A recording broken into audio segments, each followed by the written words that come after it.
అండి నేను మీ విజయ గున్ని రసోయిలు అందరికీ స్వాగతం సుస్వాగతం. ఈరోజు నేను మీకు దవ్వకూర, ఆంధ్ర స్పెషల్ దవ్వకూర ఆవేసిన కూర చెప్తానండి. చాలా బాగుంటుంది. అందరూ చేసుకుంటారు, వేరే వేరే రకాలుగా చేసుకుంటారండి. ఆ దవ్వతోని కొందరు పెరుగు పచ్చడి చేసుకుంటారు, కొందరు పప్పు కూర చేసుకుంటారు, అలాగే కొన్ని మసాలా చేసుకుంటారు, చాలా చేసుకుంటారు. కానీ ఈరోజు నేను మీకు మన ఆంధ్ర స్పెషల్ ఆవేసిన కూర చెప్తాను. చాలా బాగుంటుంది. ఇది రైస్తో బాగుంటుందండి. మన ఇంట్లో ఏ శుభకార్యాలు అయినా కూడా ఈ కూర ముందు చేసుకుంటాం. రండి, ఇది ఎలా చేస్తారో చెప్తాను. చూసారా, ఇది దవ్వ. ఇవాళ దీంతో నేను మీకు కూర చెప్తాను. చాలా బాగుంటుంది. ఆంధ్ర ట్రెడిషనల్ ఫుడ్ అండి. ఇది చాలా బాగుంటుంది. అందరూ చేసుకుంటారు ఆంధ్రాలోని. మన తెలుగు వాళ్ళైతే దవ్వ దొరికితే వదలమండి. ఏ పెళ్ళిలో ఉనింది, ఇంట్లో ఫంక్షన్లో ఉనింది, పండగలో ఉనింది, ఏదైనా కూడా మనకు దవ్వ దొరికిందంటే మాత్రం వెంటనే చేసేసుకుంటాం. ఇది ఎలా చేస్తారో రండి చెప్తాను. చూడండి, ముందుగా దవ్వ తీసుకోవాలి. తీసుకొని దీన్ని రెండు పక్కల నుంచి ఇలాగా కట్ చేసుకోవాలి. లేతగా ఉంటే బాగుంటుందండి, మరీ ముదరగా అయితే బాగుండదు. ఇదిగో దీనికి ఇదిగో చూసారా, ఇలాగా ఈ తొక్కలు ఉంటాయి దీని మీదన, ఇవి తీసేయాలి. ఇది చాలా లేత దవ్వ అండి, బాగుంటుంది. ఇలా కొంచెం ఇలా చీల్చి దీన్ని తీసేసుకోవాలి. ఇలా వచ్చేస్తుందండి. దీన్ని మొత్తం తీసుకొని పెట్టుకోవాలి. చూడండి, ఇప్పుడు తీసుకొని రౌండ్గా తరుక్కోవాలండి. అదిగో మధ్య నారలు వస్తాయి, అది వేలకు చుట్టపెట్టుకొని అది తీసుకొని పడేయాలి. చూడండి, చాలా ఈజీ. తరగడం పెద్దగా కాదు, నారలు మాత్రం వస్తాయి చూడండి మధ్యన. దీనికోసం ఏం చేయాలంటే ఒక గిన్నె నీళ్ళు తీసుకొని, గిన్నెలో నీళ్ళు తీసుకోవాలి. తీసుకొని కొంచెం మజ్జిగ వేసుకోవాలి. మజ్జిగ వేసుకొని అప్పుడు అందులో ఇది తరగాలి. ఎందుకంటే ఇది నల్లగా అయిపోతాయండి తరిగిన తర్వాత. అందుకని మజ్జిగలో వేసుకున్నారనుకోండి నల్లగా అవ్వవు, తెల్లగానే ఉంటాయి. ఇలా తరుక్కొని అన్నీ ఓ పక్కన పెట్టుకోవాలండి. ఇదిగోటండి, ఇలా రవ్వలు తరిగించుకోవాలి. తవ్వంతాను ఇలా రింగులుగా తరుక్కోవాలి. మజ్జిగలో తరుక్కోవాలండి. మజ్జిగ నీళ్ళలో మజ్జిగ వేసుకొని ఉంచుకోవాలి. ఎందుకంటే అది నల్లగా అయిపోతుంది. ఏ ఫైబర్ వస్తువు అయినా కూడా మామూలుగా నీళ్ళ తరిగేసేమనుకోండి నల్లపడిపోతుంది. అందుకని మజ్జిగలో తరుక్కొని ఉంచుకోవాలి. ఇప్పుడు ఏం చేయాలంటే ఇలా చిన్నవి తీసుకోవాలి. రింగులు తీసుకొని సన్నగా కట్ చేసుకోవాలి. దీనికి ఏ పెద్ద కష్టం ఉండదు, ఈజీగా అయిపోతుందండి. ఇది చూసారా ఎంత బాగా తరగబడిపోతున్నది. చిన్న ముక్కలు మీరు ఎంత చిన్నవి చేసుకుంటే అంత మంచిది. అలా చేసుకొని ఉంచుకోవాలి. దవ్వతో చాలా రకాలు చేస్తారండి. ఆకుకూర చేసుకుంటారు, పప్పు కూర చేసుకుంటారు, పెరుగు పచ్చడి చేసుకుంటారు, ఎన్నో చేసుకుంటారు. ఇవాళ నేను మీకు ఆకుకూర ఎలా చేస్తారో చెప్తాను. మన పాతకాలం నుంచి వచ్చిన వంట అండి ఇది. అందరూ చేసుకునేవారు, అమ్మమ్మలు నాయనమ్మలు అందరూ చేసుకునేవారు ఈ కూర. ఇదిగోటండి, ముక్కలు తరిగించుకున్నాను, చిన్న ముక్కలు.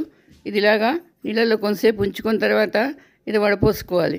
వడపోసుకొని బాగా చేత్తో పిండుకొని ఒక పక్కన పెట్టుకోవాలి. ఈలోగా మీకు చెప్తాను చూడండి.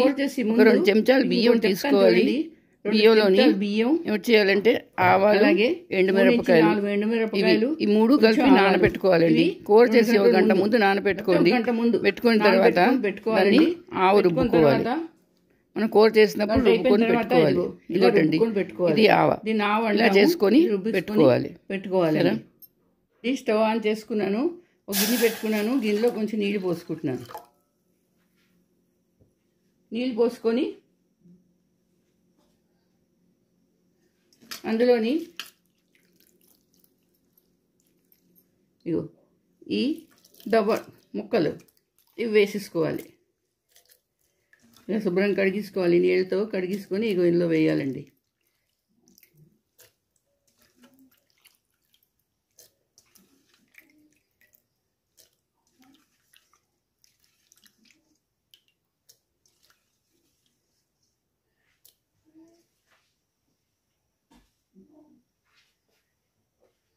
ఇప్పుడు ఇందులోని కొంచెం పసుపు, అలాగే ఉప్పు,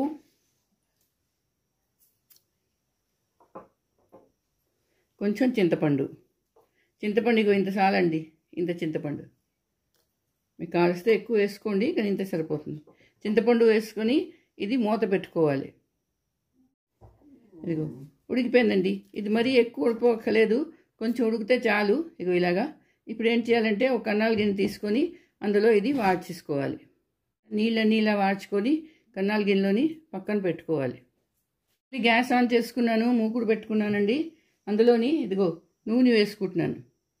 2 చెంచాలు నూనె వేసుకోవాలి. వేసుకొని ఇంకా తాలింపు వేసుకుందాం. చూడండి, ఆవాలు, ఎండుమిరపకాయలు, మెంతులు,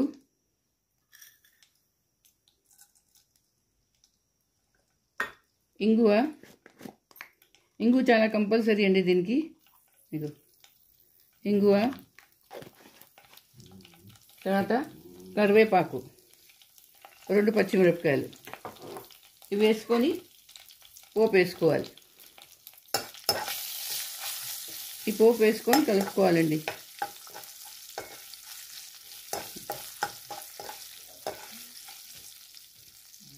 ఇదే తాలింపు దీనికి.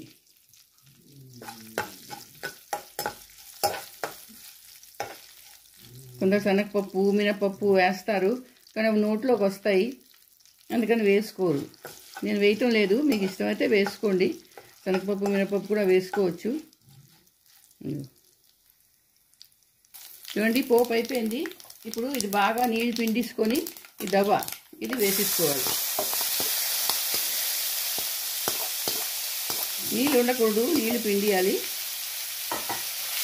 వేసి కలుపుకోవాలి.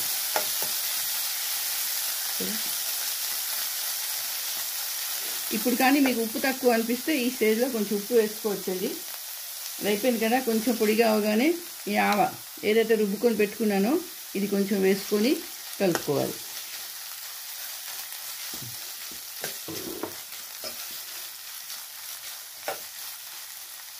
ఇప్పుడు కొంచెం పంచదార వేస్తే దీని టేస్ట్ చాలా బాగా వస్తుందండి. ఇదిగోటండి, కూర రెడీ అయిపోయింది. దవ్వ ఆవు వేసిన దవ్వ కూర రెడీ అయిపోయింది. చూసారా, ఇదిగో ఎంత బాగుందో చూడండి. ఇది రైస్లో చాలా బాగుంటుంది, అందరూ చేసుకుంటారు. మరి మీరు చేసుకోండి. చూసారా ఎంత వేగం అయిపోయిందో. ఎక్కువ టైం పట్టలేదండి, అయితే 10 నిమిషాలు పట్టింది నేను చేయడానికి. చూడండి, చూడండి, ఆవు వేసిన దవ్వ కూర రెడీ అయిపోయింది. చూసారా ఎంత బాగుందో, ఎంత వేగం అయిపోయింది. చాలా బాగుంటుంది, టేస్ట్ బాగుంటుంది, చూడ్డానికి బాగుంటుంది. పిల్లలు అందరూ ఇష్టపడతారండి. రైస్లో కలుపుకొని తింటే ఇంకా బాగుంటుంది. మరి మీరు చేసుకోండి, అందరికీ చేసి పెట్టండి. నా వీడియో నచ్చితే తప్పకుండా సబ్స్క్రైబ్ చేయండి, అలాగే లైక్ షేర్ కూడా చేయండి. మళ్ళీ ఇంకో వీడియోతో కలుస్తాను. అంతవరకు సెలవు.